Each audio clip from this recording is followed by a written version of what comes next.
Puldapi TV, TV-nya umat Islam.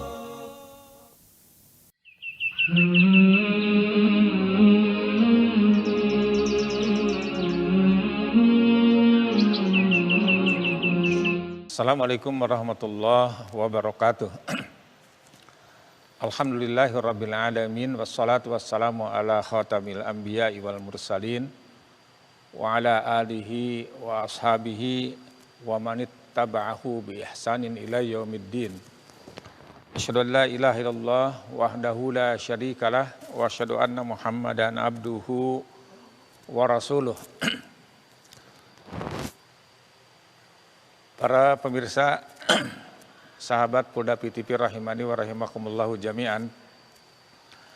Alhamdulillah kita bersyukur kepada Allah Subhanahu wa taala yang masih memberikan berbagai macam karunia dan nikmat yang tidak terhingga, dan juga alhamdulillah kita masih diberikan nikmat sehat, nikmat umur, dan juga semoga kita tetap istiqomah mendapatkan nikmat iman, nikmat Islam, dan juga nikmat berjalan di atas hidayah, di atas petunjuk, di atas sunnah Nabi Shallallahu Alaihi Wasallam. Ikhwati iman, sahabat pemirsa Puldapi TV rahimani wa rahimakumullahu jami'an. Insyaallah kita akan melanjutkan kajian kita dari kitab Al-Minhaj At-Taifah Al-Minhaj Al-Firqah An-Najiyah wa Taifah Al-Mansurah, yaitu karya Fadilatul Syekh Muhammad bin Jamil Zainu rahimahullahu ta'ala. Sekarang akan memasuki bagian yang kedua, yaitu manhaj atau jalan golongan yang selamat, atau manhaj al-firqah an-najiyah. Mengenai golongan yang selamat sudah diuraikan secara jelas pada bagian yang pertama. Sekarang apa arti manhaj itu sendiri? Ya, kan kadang-kadang sering kita dengar, wah ini kawan ini tidak semanhaj, tidak seakidah, tidak semanhaj. Apa sebenarnya yang dimaksud dengan manhaj tersebut? Manhaj menurut bahasa itu adalah berarti jalan yang jelas, jalan yang terang. Ya, sebagaimana firman Allah Azza wa Jalla di dalam Al-Quran, di surat Al-Ma'idah ayat 48, A'udzubillahi samil alim minasyaitonir rajim. Likullin ja'alna minkum sir'atan wa minhaja. Likullin ja'alna minkum sir'atan wa minhaja. Yang artinya untuk tiap-tiap umat, ya, di antara kamu kami berikan aturan atau jalan yang lurus, jalan yang terang, jalan yang jelas. Sedangkan manhaj menurut istilah ialah kaidah-kaidah yang atau ketentuan-ketentuan yang digunakan bagi setiap biasanya pelajaran-pelajaran ilmiah. Seperti ada kaidah-kaidah bahasa Arab, ada usulul akidah, usul fikih, usul tafsir, di mana dengan ilmu-ilmu tersebut dapat mempelajari atau dapat dipelajari dalam Islam dengan pokok-pokoknya sehingga menjadi sistematis, menjadi teratur dan benar gitu. Dan manhaj yang benar adalah jalan hidup yang lurus, jalan hidup yang terang. Ya, dalam beragama yang dimaksud dengan manhaj yang jelas, yang terang, yang lurus, yang benar, yang recommended itu adalah apa yang dijalani oleh para sahabat, para tabi'in dan atba'ut tabi'in. Jadi itu yang dimaksud dengan manhaj, atau bisa diartikan secara sederhana jalan atau metodologi. Di dalam bagian yang kedua ini, penulis menjelaskan jalan golongan yang selamat itu, poin yang pertama, golongan yang selamat ialah golongan yang setia, konsisten mengikuti Rasulullah SAW selama hidup beliau dan juga mengikuti para sahabat. Sebagaimana kita ketahui bahwa para sahabat adalah murid langsung Nabi SAW yang secara jama'i mereka maksum, ya, karena mereka dikatakan sebagai khairul ummah, umat yang terbaik. Juga para sahabat dijamin oleh Allah Subhanahu wa taala seluruhnya untuk masuk surga. Ya, kenapa kita mesti mempelajari manhaj yang benar? Karena menurut para ulama, ya, manusia bisa terjebak dalam kesesatan itu karena dua hal. Yang pertama, tidak berpegang kepada dalil, kepada hujah yang benar. Itu yang datang dari Allah Subhanahu wa taala berupa Al-Qur'an dan hadis Nabi SAW. Kemudian yang kedua, karena tidak menggunakan manhaj atau jalan metodologi yang benar, yang ditazkiyah, yang direkomendasikan oleh Al-Quran dan hadis Nabi SAW. Ya, contoh umpamanya dalam kehidupan ini, walaupun Islam itu adalah agama yang benar, bahkan kebenaran yang mutlak, kebenaran yang tidak terbatas oleh ruang dan waktu. Dan Islam satu-satunya agama yang as-salahnya, yang originalitasnya, keasliannya dijaga langsung oleh Allah Subhanahu wa taala. Tetapi kalau salah di dalam pengambilannya, dalam manhajnya, bisa terjebak dalam kesesatan. Ya, contoh umpamanya ada 5 golongan paling tidak manusia yang mengambil Islam. Yang pertama adalah mengambil Islam dari orang atau kelompok tertentu. Seperti orang-orang barat, semuanya mengambil dari profesor, doktor, atau dari masyayikh tertentu, dari guru tertentu, dari ustadz tertentu, dari ustazah tertentu, tanpa memperhatikan apakah berdasarkan dalil atau tidak. Ya, padahal Islam ini kan agama yang dibangun dengan dalil. Makanya dari 3 ilmu yang sangat penting dalam Islam, ada 1 ilmu yang wajib setiap Muslim meyakininya, yaitu ma'rifatul dinil Islam bil adillah. Mengetahui agama Islam berdasarkan dalil. Ini tidak, yang penting ini kata guru saya begini, kata syekh saya begini, kata ustadz saya begini, kata ustadzah saya begini. Ya, bahkan ada orang yang awam itu kata tetangga saya begini. Nah, dengan cara pengambilan agama setelah seperti itu akan mudah terjebak dalam kesesatan. Kemudian yang kedua, ada juga yang mengambil Islam hanya dari Al-Quran saja, tanpa menggunakan hadis Nabi Shallallahu Alaihi Wasallam, dengan alasan karena sunnah itu ditulis setelah sekian ratus tahun Rasulullah SAW meninggal. Sementara Al-Quran adalah ditulis sejak beliau masih hidup oleh para sahabat langsung.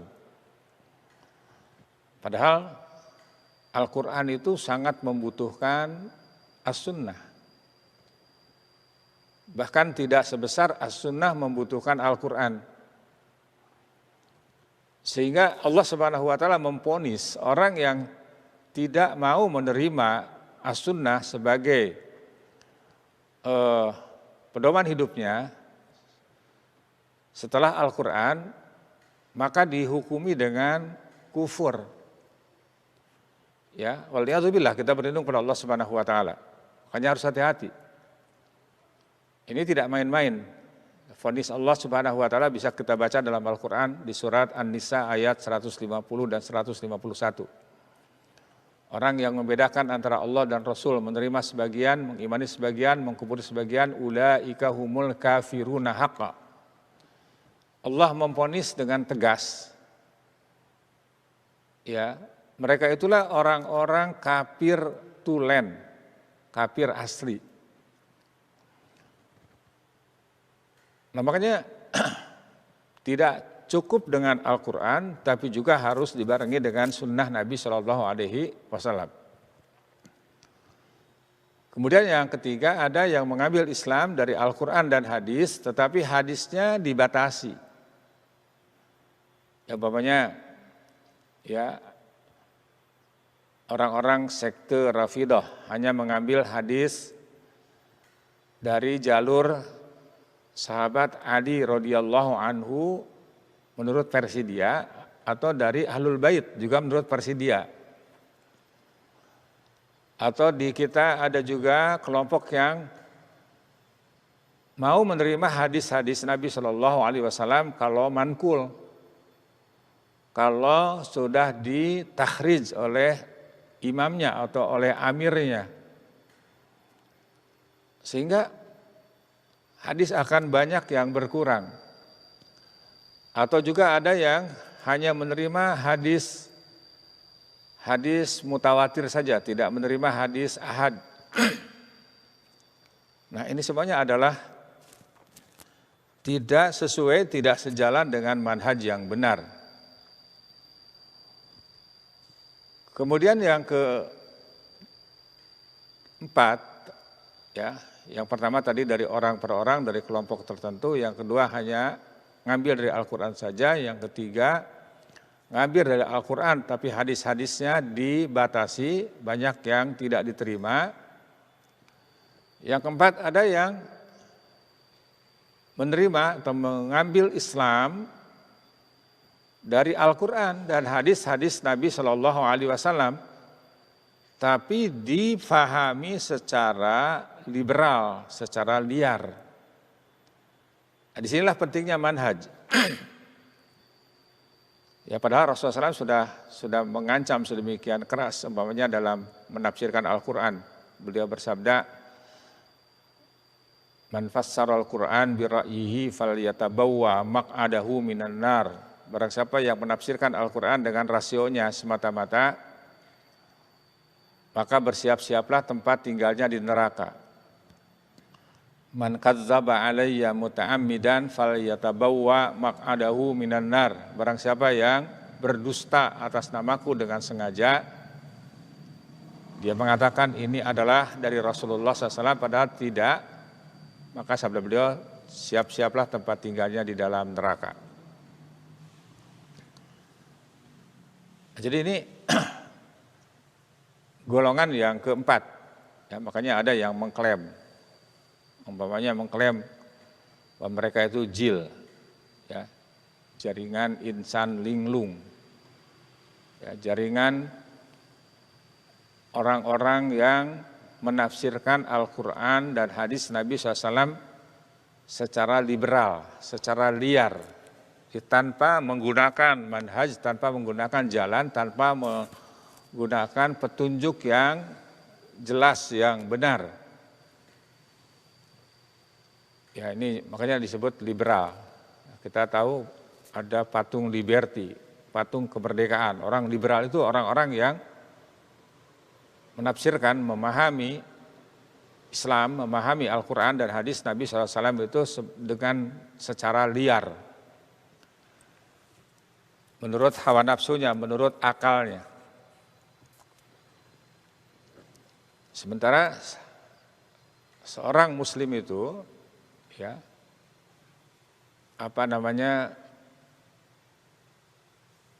prinsip Islam itu kan tunduk, al-inqiyad bitta'ah, tunduk dengan jalan taat, melaksanakan perintah Allah Subhanahu wa taala dan Rasulullah SAW dan menjauhi larangannya. Ya, al-inqiyad bitta'ah. Kemudian al-istislam yang pertama, tunduk, patuh, pasrah, mau diatur dengan aturan-aturan yang menciptakan Islam itu sendiri. Kemudian taat dengan melaksanakan perintahnya, menjauhi larangannya. Kemudian wal bara'atu minasyirki wa ahlihi, dan berlepas diri, memutuskan hubungan, tidak ada loyalitas, bura ya, dengan orang-orang yang dengan perbuatan syirik dan orang-orang yang melakukan kesyirikan atau orang-orang musyrik. Nah, ternyata sebagaimana kita ketahui dalam Al-Quran, ya, orang yang musyrik itu tidak sebatas menyembah patung berhala, tidak sebatas minta-minta ke kuburan, ke pohon-pohon besar, pohon-pohon keramat, tapi juga orang yang mengikuti hawa nafsunya juga termasuk orang-orang yang menyekutukan Allah Subhanahu wa taala. Ya, sebagaimana firman-Nya dalam Al-Qur'an, afara'aita manittakhadha ilahahu hawahu. Apakah kalian tidak memperhatikan ada orang-orang yang menjadikan hawa nafsunya sebagai tuhannya? Ya, sebagai sesuatu yang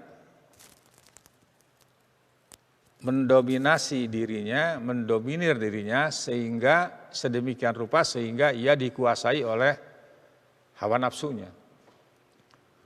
Nah, ini juga jelas ya, akan terjebak kepada kesesatan. Ya, kita mempelajari Al-Qur'an, mempelajari hadis, katakanlah mempelajari dalil itu untuk dijadikan tuntunan, untuk dijadikan pedoman, untuk dipahami dengan benar, untuk diamalkan. Sementara kelompok yang keempat ini adalah mereka mempelajari ayat-ayat Al-Quran dan hadis-hadis Nabi SAW sebagai pembenaran terhadap apa yang mereka sesuai dengan kepentingan mereka, itu kan. Ya, contoh umpamanya mereka mengatakan bahwa ya, tidak usah artinya untuk masuk surga itu tidak usah menjadi orang Islam gitu. Orang-orang non-Muslim pun, ya, orang-orang Yahudi dan Nasrani pun, orang-orang Sabiin pun akan masuk surga. Ya, mereka itu mengatakan seperti itu berdasarkan dalil. Yaitu cari dalil yang membenarkan apa yang dia inginkan sesuai dengan hawa nafsunya. Ya, dia bacakan firman Allah dalam Al-Quran di surat Al-Baqarah ayat 62 umpamanya. Innallazina amanu wallazina hadu wan nasara was-sabiin man amana billahi wal yawmil akhir wa amila salihan falahum ajruhum inda rabbihim wala khaufun alaihim wala hum yahzanun. Sesungguhnya orang-orang mukmin, orang-orang Yahudi, orang-orang Nasrani, orang-orang Sabiin, ya, orang-orang Sabiin ini adalah orang-orang yang mengikuti syariat nabi-nabi zaman dahulu atau orang-orang yang menyembah bintang-bintang atau dewa-dewa. Man amana billahi wal yaumil akhir, barang siapa yang beriman kepada Allah dan hari akhir, ya, apakah itu mukmin, Yahudi, Nasrani, Sabiin, wa amila sholihan, dan mereka juga beramal salih, falahum ajruhum inda rabbihim wala khaufun alaihim walahum yahzanun. Mereka akan akan menerima pahala dari Tuhan mereka, tidak ada kekhawatiran kepada mereka dan tidak pula mereka bersedih hati. Sama saja. Nah, ini bukan ayat yang salah, tetapi tadi pemahaman yang tidak manhaji. Tidak sesuai dengan pemahaman yang benar yang direkomendasikan oleh Allah Subhanahu wa taala dan juga Rasulullah Shallallahu alaihi wasallam. Tidak ditafsirkan dengan penafsiran yang benar. Ikhwati iman, pemirsa, sahabat Polda PTV, rahimani wa rahimakumullahu jami'an. Tadi poin yang pertama kata muallif bahwa golongan yang selamat ialah golongan yang setia mengikuti manhaj Rasulullah SAW dalam hidupnya serta manhaj para sahabat sesudahnya. Ya, sebagaimana dalam hadis yang pada kajian yang lalu kita bacakan, ketika Rasulullah SAW ditanya siapakah orang yang golongan yang selamat ini, kata beliau ma'ana alaihi wa ashabi, atau ma'ana alaihil yauma wa ashabi, yaitu golongan yang mengikuti manhaj Rasulullah SAW pada hari ini ketika beliau masih hidup, dan juga manhaj yang dijalani oleh para sahabat ridwanullah alaihim ajmain. Apa pedoman hidupnya? Tiada lain adalah Al-Quran Al-Karim yang diturunkan kepada Rasulullah SAW, yang beliau jelaskan kepada para sahabatnya, ya, penjelasan beliau itulah yang disebut hadis-hadis yang sahih. Kemudian juga beliau memerintahkan kepada umatnya, dan ini disampaikan pada momentum yang sangat penting ketika umat Islam ada pada puncak ibadah haji, yaitu di Arafah. Salah satu poinnya beliau mengatakan, yang beliau mu'alif di sini kutip adalah taraktu fikum syai'aini lan tadillu ba'dahuma, kitabullah wa sunnati, walan yatafarraqa hatta yarida alayya al-haud. Ya, masyaallah.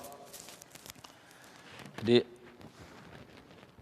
sabda beliau sallallahu alaihi wasallam,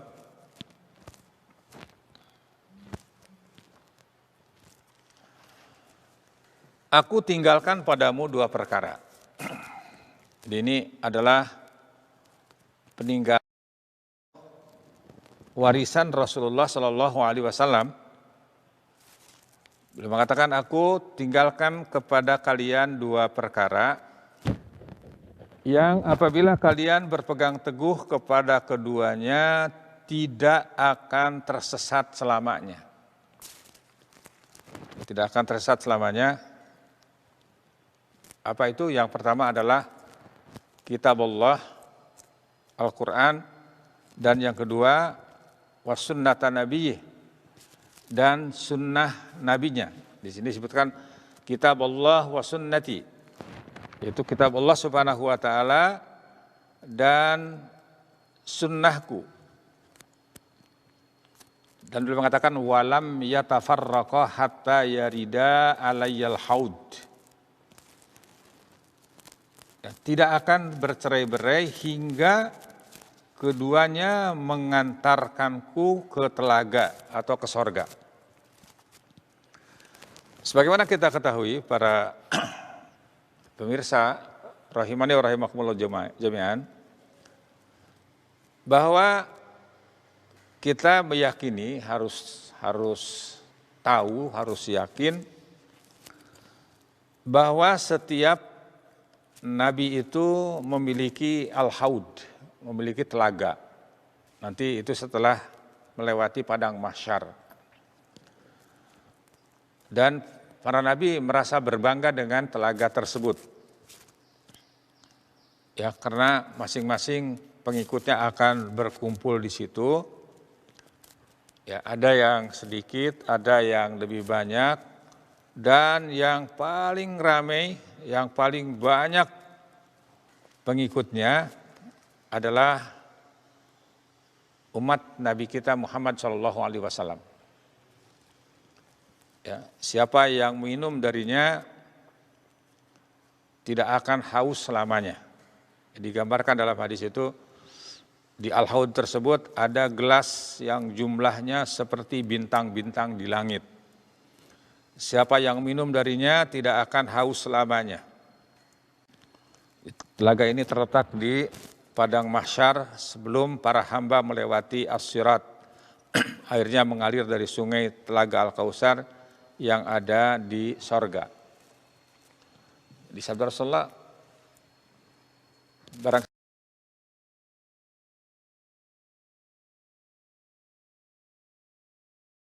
siapa yang berpegang teguh kepada dua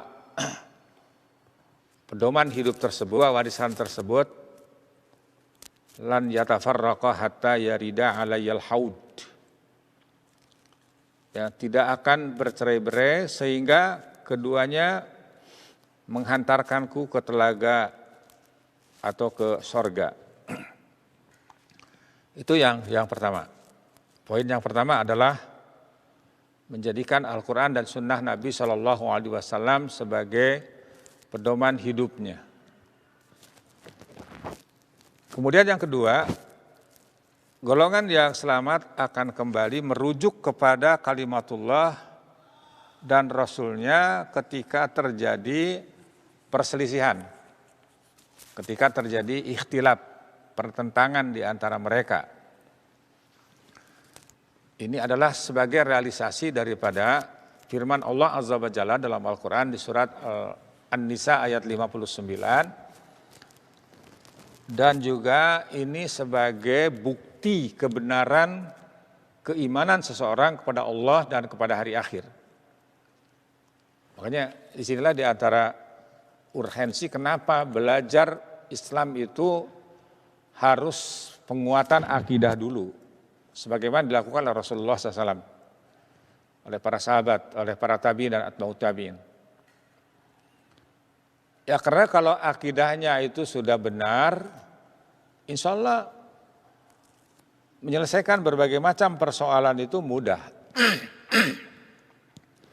Tapi kalau akidahnya tidak benar, masih memperturutkan hawa nafsunya, masih memperturutkan kepentingan kelompoknya,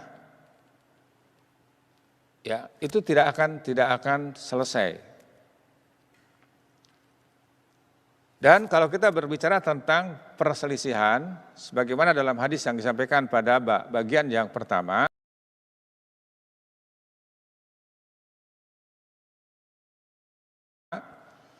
yang diingatkan oleh Rasulullah SAW bahwa sepeninggal beliau akan terjadi perselisihan. Rabbuka la ja'alan nas ummata wahidah wa la yazaluna mukhtalifin illa man rahima rabbuk. Seandainya Allah Subhanahu wa taala menghendaki, pasti Allah akan menjadikan manusia ini umat yang satu, tapi manusia itu gemar berselisih. Kecuali yang dirahmati oleh Tuhanmu. Nah, kembali tadi bahwa akidah itu menjadi modal utama seseorang mau menyelesaikan perselisihan dengan benar. Ya dalam ayat itu kan disebutkan di surat An-Nisa ayat 59, ya ayyuhalladzina amanu atiiullah wa atiiur rasul wa ulil amri minkum. Wahai orang-orang yang beriman, taatlah kalian kepada Allah, taatlah kalian kepada Rasul, dan taatlah kepada ulil amri minkum, penguasa di antara kalian. Nah, realitanya dalam proses mengaplikasikan ketaatan kepada Allah, kepada Rasul dan ulil amri, Ya Allah, Rasul jelas. Ulil amri disebutkan oleh para ahli tafsir ada dua. Ada ulil amri fil mujtama, pemimpin di masyarakat, itu pemimpin yang muslim. Kemudian ulil amri fil hujjah, yaitu para ulama. Jadi tiga yang harus ditaati. Tetapi ketika terjadi perselisihan, perbedaan pendapat, iftiraq, ikhtilaf, rujukannya itu hanya dua. Yang satu tidak dilibatkan, itu Allah dan Rasul. Ulil amri tidak dilibatkan. Karena ulil amri juga sama, punya kewajiban harus beribadah hanya kepada Allah Subhanahu wa taala, harus taat kepada Allah dan Rasulullah sallallahu alaihi wasallam. Bahkan seorang mukmin tidak boleh mentaati ulil amri sekalipun kalau itu bentuk kemaksiatan kepada Allah Subhanahu wa taala. La ta'ata li makhluqin fi maksiatil khaliq. Tidak ada ketaatan bagi makhluk dalam maksiat kepada al-khaliq. Innama ta'atu fil ma'ruf. Hanya saja ketaatan itu di dalam kebaikan. Makanya pada ayat ini disebutkan fa in tanaza'tum fi syai'in. Kemudian jika kamu berselisih tentang sesuatu, ya, tanazu, berselisih, bertentangan, berbeda pendapat, fi syai'in, ya, dalam tentang sesuatu, ya. Ada yang mengartikan syai'in, tanwin di sini li taklil, sekecil apapun, jangankan urusan yang besar, ketika ada perselisihan, rujukannya adalah farudduhu ilallah war rasul. Kembalikanlah kepada Allah dan Rasul. Kembalikanlah kepada Al-Quran dan As-Sunnah As-Sahihah. Nah, seseorang akan mau mengembalikan, merujuk kepada Al-Quran dan Sunnah ketika keimanannya benar. In kuntum tu'minuna billah wal yaumil akhir. Jika kalian benar-benar beriman kepada Allah dan hari akhir. Jadi ini adalah batu ujian bagi orang-orang yang mengklaim taat kepada Allah, taat kepada Rasul. Ketika berselisih, buktikan dengan mengembalikan kepada Al-Quran dan Sunnah Nabi SAW. Jika kalian beriman kepada Allah dan hari akhir, dzalika khairu wa ahsanu ta'wila. Demikian itu lebih utama bagimu dan lebih baik akibatnya. Jadi solusi yang benar, solusi yang terbaik, tidak ada solusi yang lebih baik kecuali merujuk kepada Al-Quran dan Sunnah Nabi SAW. Tapi ketika dia masih mengikuti hawa nafsunya, maka keimanannya itu masih dipertanyakan. Ya, bahkan mu'alif membawakan firman Allah Azza wa Jalla di dalam Al-Quran di surat An-Nisa ayat 65. Fala wa rabbika la yu'minuna hatta yuhaqqimuka fima syajara bainahum. Tsumma la yajidu fi anfusihim harajan mimma qadaita wa yusallimu taslima. Maka demi Tuhanmu, demi Allah, mereka pada hakikatnya tidak beriman hingga mereka menjadikan kamu hakim, ya, Rasulullah SAW sebagai hakim di dalam perkara yang mereka perselisihkan. Kemudian mereka tidak merasa keberatan di dalam hati mereka terhadap putusan yang kamu berikan, wa yusallimu taslima, dan mereka menerima dengan sepenuhnya. Taslim, ya. Itu adalah sikap orang mukmin yang sebenarnya. Itu adalah sikap orang-orang yang berpegang kepada manhaj, kepada jalan Al-Firqah An-Najiyah, jalan golongan yang selamat. Ini sederhana saja gitu. Cuman persoalannya itu beriman enggak kepada Allah dan hari akhir? Yakin enggak bahwa semua yang dibawa oleh Allah Subhanahu wa taala itu benar?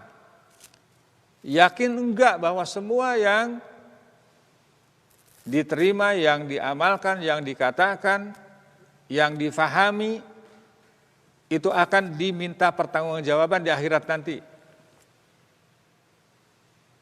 Makanya Allah Azza wa Jalla mengingatkan kepada kita dalam Al-Quran di surat Al-Isra, wala taqfu ma laisa laka bihi ilmun inna sam'a wal basara wal fuada kullu ulaika kana anhu mas'ula. Kamu jangan mengikuti dalam beragama ini sesuatu tanpa ilmu. Tanpa dalil dari Al-Quran, tanpa dalil dari As-Sunnah, tanpa kesepakatan umat yang terbaik, para sahabat. Kenapa? Sebab Allah memberitahukan, inna sam'a, karena pendengaran kamu, wal basara, penglihatan kamu, wal fuada, dan pemahaman kamu. Kullu ulaika kana anhu mas'ula, semuanya itu akan diminta pertanggungjawaban jawab. Coba tanya diri kita, kalau di akhirat ditanya nanti, apakah kita bisa mempertanggungjawabkannya? Ya. Jangankan bertanggung jawab, jawab pun masih tanggung gitu. Nah, ini adalah yang kedua.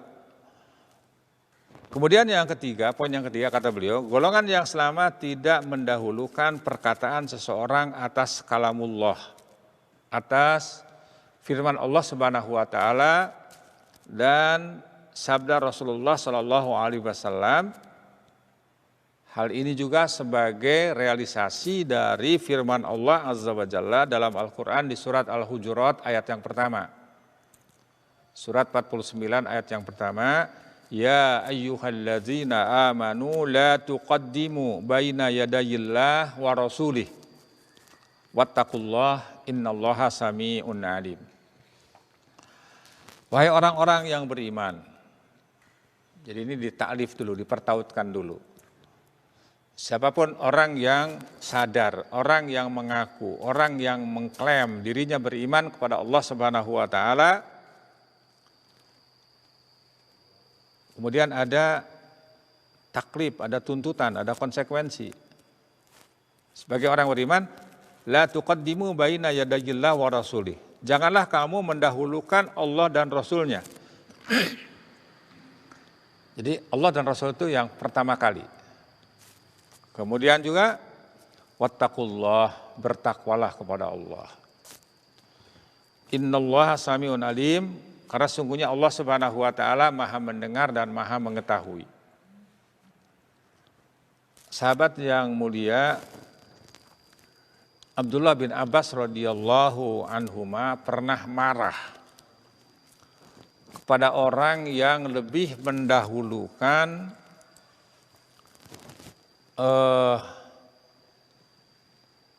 Nabi Shallallahu Alaihi Wasallam dengan dua sahabat yang terbaik, yaitu Abu Bakar dan Umar. Padahal kita yakin bahwa Abu Bakar dan Umar adalah hamba Allah yang terbaik setelah Rasulullah SAW, dan mereka sudah diumumkan oleh Rasulullah sebelum wafat atau ketika mereka masih hidup, Abu Bakar fil jannah, Umar fil jannah. Tapi ketika ada orang yang lebih mendahulukan Abu Bakar dan Umar daripada Nabi SAW, sahabat yang mulia Abdullah bin Abbas radhiyallahu anhuma marah. Bagaimana lagi kalau mendahulukan Rasulullah dengan ustadz kita, dengan guru kita, hatta dengan syekh, dengan wali gitu. Sampai beliau mengatakan, arahum sayahlikun. Aqulu qala Nabi sallallahu alaihi wasallam wa yaqulun qala Abu Bakrin wa Umar. Aku mengira mereka akan binasa. Aku mengatakan Nabi SAW bersabda, sedangkan mereka mengatakan Abu Bakar dan Umar berkata. Dalam hadis dalam riwayat yang lain disebutkan ahsyallah ayyunazzalal saya takut Allah akan menurunkan, Allah murka sehingga menurunkan hujan batu dari langit. Itu bagi orang yang lebih mendahulukan Abu Bakar dan Umar daripada Nabi SAW. Masya Allah. Tetap yang harus diprioritaskan adalah qala Allah, qala Rasul. Ya, hatta pemikiran siapapun, apalagi pemikiran kita ya, yang bertentangan dengan Al-Quran dan hadis, ya kita harus ikut. Sehingga ada hadis yang mengatakan tidak beriman seseorang yang sampai hawa nafsunya mengikuti apa yang aku bawa, apa yang Rasulullah bawa, yaitu dari Al-Quran dan hadis Nabi SAW. Itu adalah poin yang ketiga. Poin yang keempat, golongan yang selamat senantiasa menjaga kemurnian tauhid. Itu mengesahkan Allah Subhanahu wa taala dengan beribadah, berdoa dan memohon pertolongan baik dalam masa sulit ya seperti sekarang. Manusia sedang dihadapkan kepada kesulitan, kepada musibah yang besar. Juga ketika dalam keadaan yang lapang, dalam keadaan susah ataupun senang, tetap mengesahkan Allah Subhanahu wa taala. Ya, ketika menyembelih, ketika berkurban, bernazar, tawakal, ya kita hanya berserah diri kepada Allah Subhanahu wa taala. Kemudian berhukum dengan apa yang diturunkan oleh Allah dan sebagai bentuk ibadah lain yang semuanya menjadi dasar bagi tegaknya daulah Islamiyah yang benar, menjauhi dan membasmi berbagai bentuk syirik dengan segala simbol-simbolnya yang banyak ditemui di negara-negara Islam, kata beliau, sebab hal itu merupakan konsekuensi tauhid. Dan sungguh suatu golongan tidak mungkin mencapai kemenangan jika ia meremehkan masalah tauhid, tidak membendung dan memerangi syirik, dengan segala bentuknya. Hal-hal di atas merupakan teladan dari para Rasul dan Rasul kita Muhammad SAW. Ya, ada poin yang harus kita garis bawahi di sini. Kata beliau SAW, kata mu'allif, ketika tauhid tidak dijaga, kemudian tauhid tidak dipelihara, jangan berharap akan mendapatkan pertolongan, akan mendapatkan kemenangan dari Allah Subhanahu wa taala. Bahkan alih-alih ingin mendapatkan kemenangan, tetapi yang datang justru azab dari Allah Azza wa Jalla. Dan ini akidah kita. Contoh umpamanya, apa janji Allah Subhanahu wa taala bagi orang-orang yang menjaga kemurnian tauhid, tidak dinodai dengan perbuatan syirik, dengan khurafat, tahayul, dan lain sebagainya. Contoh ini janji Allah yang pasti. Ini harus kita pegang. Karena Allah tidak pernah mengingkari janji. Di antaranya dalam Al-Quran di surat An-Nur ayat 55, wa'adallahu alladzina amanu minkum wa amilus salihat la yastakhlifannahum fil ardi kama stakhlafal ladzina min qablihim wa la yumakkinanna lahum dinahum alladzi irtada lahum wa la yubaddilannahum min ba'di khaufihim amna ya'budunani la yusyrikuna bi syai'a wa man kafara ba'da dzalika fa ulaika humul fasikun. Dan Allah telah berjanji kepada orang-orang yang beriman di antara kamu dan mengerjakan amalan-amalan yang salih. Apa janjinya? 1. La yastakhlifannahum fil ardi kama stakhlafal ladzina min qablihim. Dia sungguh-sungguh akan menjadikan mereka berkuasa di muka bumi, sebagaimana Dia telah menjadikan orang-orang sebelum mereka berkuasa. Itu generasi yang terbaik, para sahabat. Kekuasaan ada di tangan mereka, kekayaan ada di tangan mereka, ilmu ada di tangan mereka. Itu akan Allah berikan lagi. Janji yang kedua, dan sungguh Dia akan meneguhkan bagi mereka agama yang telah diridhoinya untuk mereka. Islam akan teguh, Islam akan tegak, Islam akan eksis, Islam tidak akan dinistakan lagi. Ya. Islam akan menjadi sistem yang tertinggi. Ya. Dan yang ketiga, wala yubaddilannahum min ba'di khaufihim amna. Dan Dia benar-benar akan menukar, akan mengganti keadaan mereka sesudah mereka dalam ketakutan menjadi aman sentosa. Kapan itu? Ya'budunani la yusyriku nabi syai'a. Ketika mereka tetap menyembah Aku dan tidak mempersekutukan Aku dengan sesuatu apapun.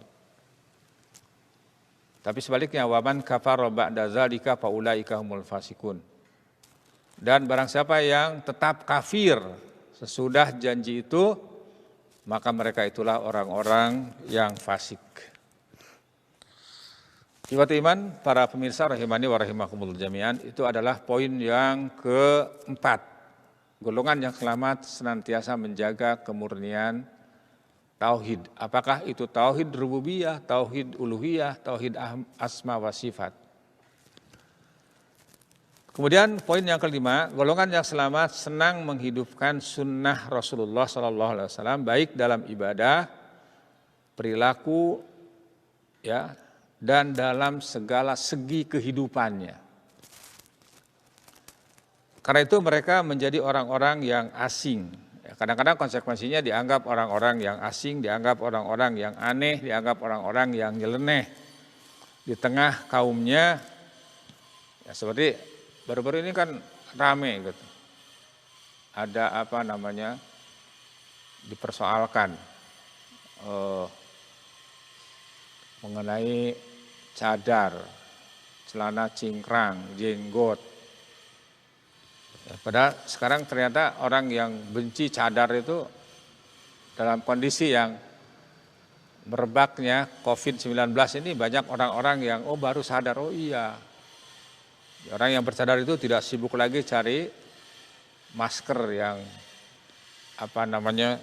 dimanfaatkan oleh orang-orang yang tidak bertanggung jawab dengan harga yang di luar jangkauan orang yang membutuhkannya. Jadi mungkin ketika seseorang yang konsisten dengan akidah yang benar, manhaj yang benar, tidak mustahil akan dianggap asing. Tapi Rasulullah memberikan kabar gembira. Dalam hadis yang diriwayatkan oleh Imam Muslim, beliau bersabda, Innal Islama bada'a ghariban wa sayaudu ghariban kama bada'a fatuba lil ghuraba. Sesungguhnya Islam pada permulaannya adalah asing dan Allah akan kembali menjadi asing. Dulu ketika Rasulullah mengatakan la ilaha illallah, tidak ada Tuhan selain Allah, itu aneh. Tentang eksistensi Allah, adanya Allah, orang-orang musyrikin Quraisy itu tahu. Tapi ketika Rasulullah mengatakan yang Tuhan yang hak itu hanya Allah, baru aneh. Makanya kan syahadat yang pertama itu la ilaha illallah, tidak ada ilah. Tidak ada Tuhan yang hak untuk diibadahi dengan benar kecuali Allah. An-nafyu itu penafian. Yang lain itu batil semuanya. Kaget mereka. Aneh. Makanya beliau mengatakan Innal Islam bada'a ghariban wa sayaudu ghariban, dan akan kembali asing. Ini sudah terjadi, sedang terjadi dan akan terus terjadi. Tapi beliau memberikan kabar gembira, fatuba lil ghuraba, maka beruntunglah atau keuntungan besar bagi orang-orang yang asing. Kemudian kita ditanya oleh para sahabat, siapakah yang asing itu ya Rasulullah? Fatuba lil ghuraba itu siapa? Alladzina yasluhuna idza fasadan nas. Orang asing itu yaitu orang-orang yang tetap berbuat baik ketika manusia sudah rusak. Ya sudah hancur-hancuran, sudah kufur, fasik, munafik. Ya. Kebohongan, pembulian dan lain sebagainya. Dia berusaha untuk kembali kepada tuntunan Allah Subhanahu wa taala dan Rasulullah sallallahu alaihi wasallam. Kemudian poin yang keenam, golongan yang selamat tidak berpegang kecuali kepada kalamullah dan kalam Rasulnya yang maksum, yang berbicara dengan tidak mengikuti hawa nafsunya. Jadi sebagaimana kita ketahui bahwa Rasulullah SAW tidak pernah berbicara berangkat dari kepentingannya atau dari apa istilahnya, dari subjektivismenya, tetapi semuanya itu adalah meneruskan apa yang diwahyukan oleh Allah Subhanahu wa taala kepada beliau SAW. Sebagaimana yang Allah beritahukan kepada kita dalam Al-Qur'an di surat An-Najm, wa ma yantiqu anil hawa in huwa illa wahyu yuha. Muhammad tidak pernah berbicara berangkat dari hawa nafsunya, tapi semuanya itu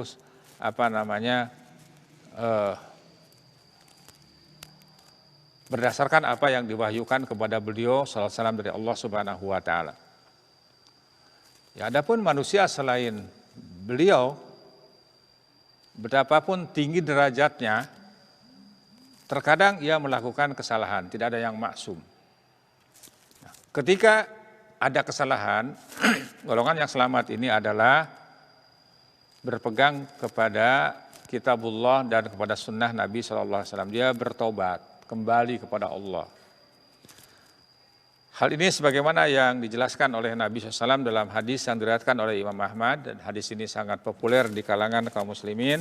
Rasulullah bersabda, kullu bani Adam khotta'un. Setiap Bani Adam, setiap manusia itu pernah melakukan kesalahan. Kecuali para nabi dan rasul yang maksum, yang dipelihara oleh Allah Subhanahu wa taala. Wa khairul khatta'in at-tawwabun. Dan sebaik-baik orang yang melakukan kesalahan adalah mereka yang bertobat. Imam Malik rahimahullahu taala, Imam Darul Hijrah, Amirul Mukminin fil hadis, salah seorang guru terbaik Imam Syafi'i rahimahullahu ta'ala mengatakan, yang dikutip oleh penulis kitab ini, tak seorang pun sesudah Nabi SAW melainkan ucapannya itu diambil atau ditinggalkan, ditolak. Jadi ucapan siapapun bisa diambil atau juga bisa ditolak, ya, kecuali Nabi SAW yang ucapannya selalu diambil dan diterima. Jadi kata beliau, kecuali penghuni kubur ini. Karena beliau mengatakan seperti itu ketika berada di Masjid Nabawi. Ikhwati iman, pemirsa sahabat Polda PTV rahimani wa rahimakumullah jami'an. Itu diantara manhaj golongan yang selamat, baru sampai poin yang keenam. Yang pertama, setia mengikuti manhaj Rasulullah SAW dalam hidupnya, serta jalan para sahabat setelah Rasulullah wafat. Yang kedua, golongan yang selamat kembali merujuk kepada kalimatullah, Al-Quran dan hadis Nabi SAW ketika terjadi perselisihan. Yang ketiga, golongan yang selamat tidak mendahulukan perkataan siapapun atas firman Allah dan sabda Nabi SAW. Yang kelima, golongan yang selamat senang menghidupkan sunnah-sunnah Rasulullah SAW, baik dalam ibadah muamalah ataupun di dalam segala aspek hidup dan kehidupannya. Yang keenam, golongan yang selamat tidak berpegang kecuali kepada kalamullah dan sabda Rasulnya yang maksum, yang bicara dengan tidak mengikuti hawa nafsunya. Itulah yang bisa kita sampaikan, mudah-mudahan bisa kita lanjutkan pada kesempatan yang akan datang. Sebelum diakhiri, mungkin ada hal-hal yang mau atau ada pertanyaan dari para pemirsa, dipersilahkan. Dari hamba Allah di Wonogiri, maaf di luar tema, saya sudah 4 tahun menderita sakit, tidak bisa puasa Ramadan, tidak bisa mengkodok dan tidak bisa bayar fidyah karena saya sendiri fakir, Ustaz. Bagaimana solusinya? Ada pertanyaan dari Iwan kita di Monogiri, Barakallahu Fik. Terima kasih atas partisipasinya dalam kajian ini. Semoga Allah Subhanahu wa taala memberikan kepada antum solusi yang terbaik. Pertanyaannya adalah, beliau sakit ya. Sakit dan tidak bisa saum. Ya, sudah beberapa lama, 4 tahun, berarti sakitnya ini sakit yang permanen.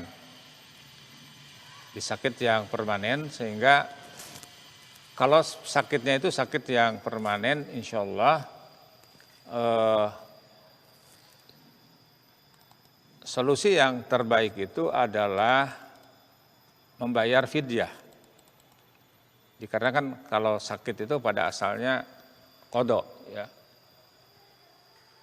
Ya, ayyam ma'dudat, faman kana minkum maridun aw ala safarin fa iddatun min ayyamin ukhar. Ya. Di saum itu dalam beberapa hari yang ditentukan, maka barang siapa yang di antara kamu ada yang sakit atau dalam perjalanan, lalu dia berbuka, maka wajiblah baginya berpuasa sebanyak hari yang ditinggalkannya. Kemudian wa 'alal ladzina yutiqunahu fidyatun ta'amu miskin. Dan bagi yang yutik, artinya dia tidak bisa berpuasa, ataupun kalaupun dia berpuasa berbahaya untuk dirinya dan orang lain, maka dia solusinya adalah membayar fidyah. Membayar fidyah itu memberikan makan kepada seorang miskin. Tapi beliau tadi mengatakan beliau orang miskin, tidak bisa membayarnya. Bagaimana solusinya? Yang pertama, kalau kita kembali kepada karakter Islam, diantaranya la yukallifullahu nafsan illa wusaha. Allah tidak membebani satu diri kecuali sesuai dengan kemampuannya. Yang kedua, mungkin bisa diberitahukan ya kepada saudara kita tentang problema antum ini. Mungkin siapa tahu ada yang ingin bersedekah, ingin membayarkan fidyah tersebut. Apakah itu boleh? Boleh. Jadi orang yang membayarkan juga dapat pahala, kewajiban antum juga terpenuhi. Mana alasan membolehkannya? Contoh seperti dalam kisah seseorang yang berhubungan badan dengan istrinya di bulan Ramadan. Itu kan ada beberapa opsi untuk membayarnya. Pertama, memerdekakan hamba sahaya. Yang kedua, berpuasa 2 bulan berturut-turut. Yang ketiga, memberi makan kepada 60 miskin. Dan orang itu bilang, ya Rasulullah, saya tidak sanggup untuk memerdekakan budak. Puasa pun 2 bulan tidak kuat. Nah, bagaimana dengan memberikan makan kepada orang miskin? Saya juga tidak sanggup. Akhirnya Rasulullah masuk ke ruangan lain, ke kamarnya, lantas membawa sekerinjang kurma. Kata beliau, nih, tasodak bihaza, sedekahkan dengan kurma ini. Kemudian dia bilang, ya Rasulullah, di kampung saya itu tidak ada orang yang lebih miskin daripada saya gitu. Sampai Rasulullah juga tersenyum.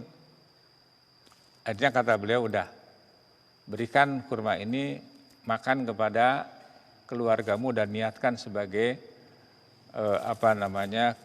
kafarah, denda daripada puasa yang kamu batal berhubungan badan dengan istri tadi. Jadi artinya ya semoga Allah Subhanahu wa taala memberikan pertolongan kepada antum melalui hamba-hambanya yang tidak mustahil akan bisa membantu membayarkan fidyah sehingga kewajiban antum akan selesai. Adapun kalau tidak mampu ya kembali kepada perintah Nabi SAW, "Idza amartukum bisyai'in fa'tu minhu mastata'tum." Apabila diperintah sesuatu, lakukanlah sesuai dengan kemampuan yang ada. Dalam Al-Quran disebutkan, "Fattakullah mastata'tum." Bertakwalah kepada Allah sekuat tenaga kamu. Ya, mudah-mudahan Allah Subhanahu wa taala memberikan kesembuhan kepada antum dan juga memberikan solusi dari berbagai macam persoalan yang antum hadapi sehingga bisa melaksanakan segala tugas dan kewajiban kita sebagai muslim yang baik. Ikhwatul iman, sahabat pemirsa Polda PTV rahimani wa rahimakumullah jami'an. Ya, karena keterbatasan waktu itulah yang bisa kita sampaikan kepada para pemirsa yang mengajukan pertanyaan yang belum bisa dijawab. Mudah-mudahan bisa ditanyakan kepada asatidzah yang lain atau juga bisa disampaikan pada kesempatan yang akan datang. Mari kita akhiri kajian ini sebelum kafaratul majlis.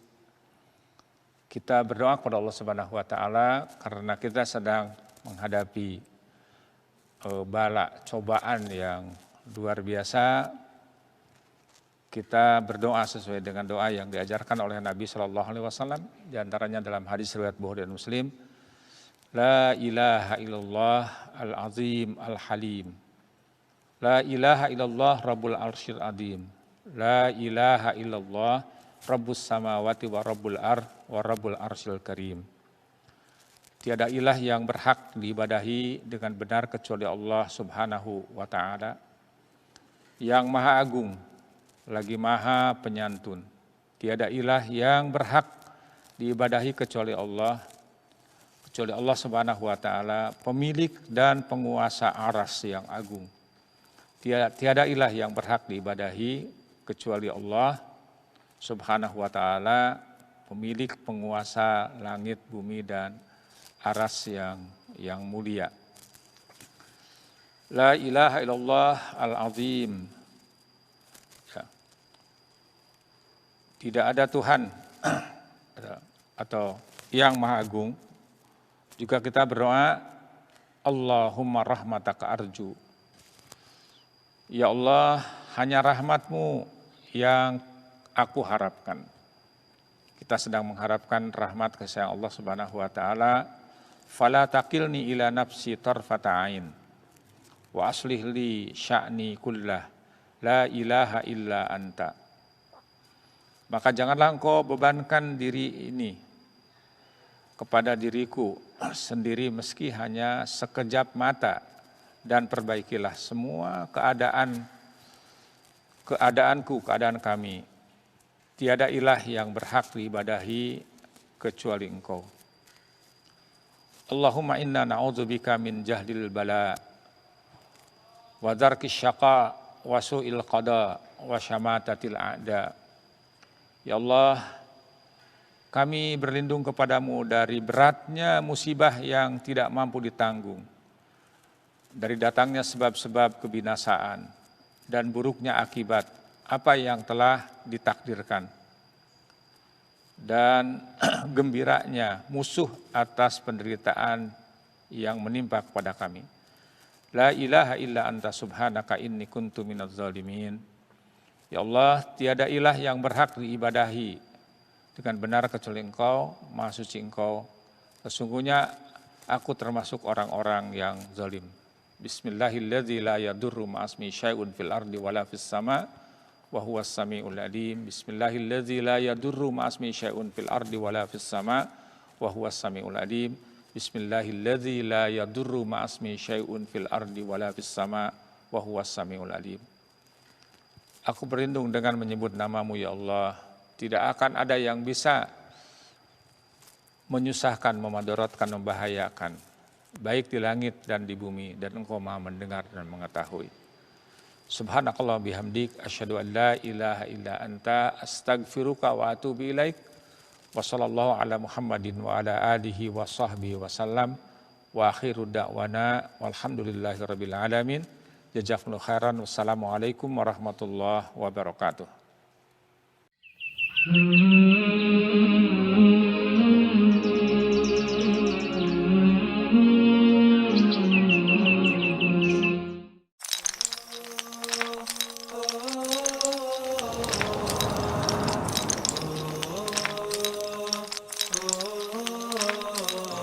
Polda TV, TV-nya umat Islam.